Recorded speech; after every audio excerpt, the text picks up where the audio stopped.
original na kwenta ng Buka. Para sa GMA Integrated News, Bernadette Reyes, nakatuto, 24 oras. Hindi sinanto ng mga kawatan ang compound ng isang simbahan sa Quezon City. Pati mga tantong tubo ng aircon doon ininakaw. Ang nahulikang na krimen at sinapit ng mga suspect sa pagtutok ni James Agustin.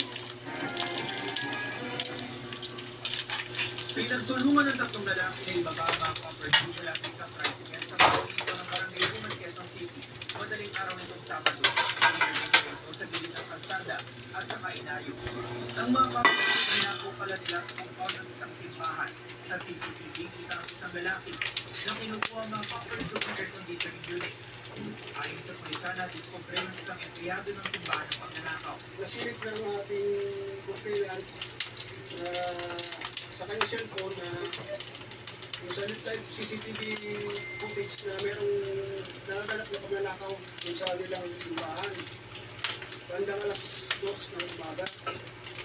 Kaya lumawag po sila sa ating 20 hotline, 911.